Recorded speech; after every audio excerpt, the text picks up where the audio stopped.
Avec la division, c'est pas sorcier, c'est une méthodologie en fait. Si tu maîtrises les différentes étapes, la méthodologie pour faire la division, là, que ce soit une division à un chiffre, une division à 2 chiffres, 3 chiffres, 1000 chiffres, etc., là, tu pourras le faire. Voilà, c'est simple. Mais avant de commencer, les gens qui vont me regarder avec des yeux étonnés pour dire tu ne fais pas français, tu es venu faire mathématiques, sachez que je suis institutrice. Une institutrice là, ça fait tout. Un instituteur, il fait tout, toutes les matières. Même si vous me demandez EPS, que c'est bon là, je peux faire. Voilà. Et donc, pour faire notre division, il y a des étapes à suivre. La première des choses à faire, lorsqu'on te donne une division, il faut faire la table de multiplication du diviseur au brouillon. La table de multiplication du diviseur, ça va aller plus vite. Ici, le diviseur, c'est 90 qui a 2 chiffres. Donc, on va faire la table de multiplication de 90.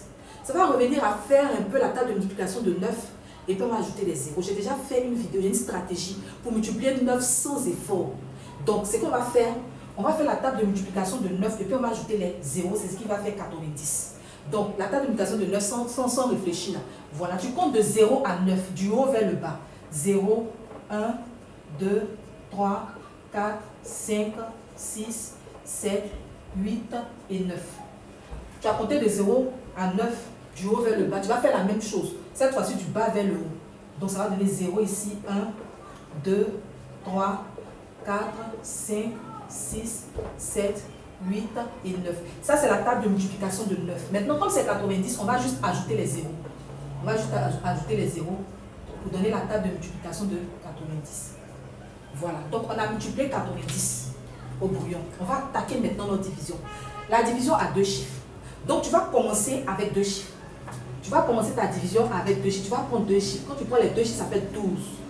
12. Quand tu prends les 2 chiffres là, il faut que ce que tu trouves là soit plus grand que le diviseur pour pouvoir diviser. Mais 12 est plus petit que le diviseur.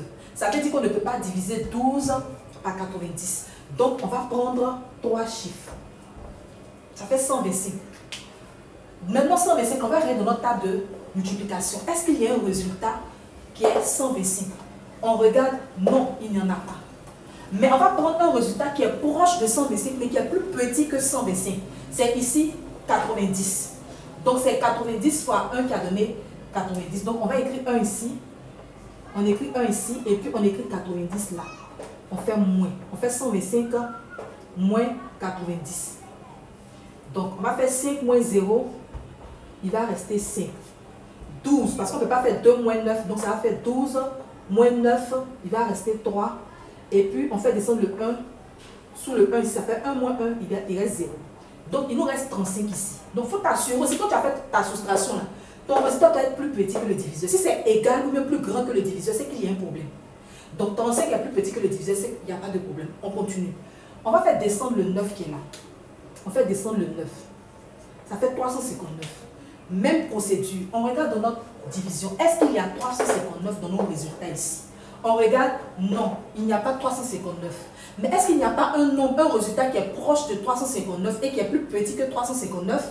On regarde, oui, 270. On ne peut pas prendre 360 parce que 360 est plus grand que 359. Donc, on va prendre 270 qui est 90 fois 3. On écrit notre 3 ici et puis on écrit 270 là, on fait moins. 9 moins 0 va rester 9. 15, parce qu'on ne peut pas faire 5 moins 7, donc ça fait 15 moins 7, il va rester 8. On fait descendre le 1 sur le 2, ça fait 3. 3 moins 3 égale 0. Ça fait 89. Il n'y a toujours pas de problème parce que 89 est plus petit que 90. Si c'était plus grand, bien égal, là, il y avait un problème. On fait descendre encore notre 9 qui est là, qui reste. Ça fait 899. On regarde dans notre table de multiplication. Est-ce qu'il y a un résultat qui est 899? On regarde, non. Mais est-ce qu'il n'y en a pas un qui est proche de 899, mais qui est plus petit que 899? Oui, 810. Parce qu'après 810, c'est 900. 900 est plus grand que 890. Donc, on ne peut pas prendre 900, on va prendre 810. 810, là, c'est 90 fois 9. On écrit 9 ici. Et puis, on écrit 810 là. On fait toujours moins. 9 moins 0, 9. 9 moins 1, 8. 8 moins 8, 0. Il nous reste 89. Il n'y a plus de chiffres à faire descendre. Donc, on peut s'arrêter là. Mais si on vous a demandé d'aller, par exemple, au 10e près, on nous dit, par exemple, de faire cette division au 10e près, on allait s'imaginer un 0 qu'on allait faire descendre. Mais quand tu vas t'imaginer un 0, ça veut dire que tu mets une virgule. Dixième près, c'est un chiffre après la virgule. Donc, tu allais faire descendre un zéro comme ça imaginaire. Et puis, tu allais continuer sur la même procédure. Mais quand tu fais descendre un zéro imaginaire, tu mets une virgule et puis tu continues. J'espère que c'est bon. Si c'est bon, là, venez mettre les cœurs. Venez mettre les cœurs. Venez commenter. Venez partager. Republier, mettre en favori et tout. Bisous.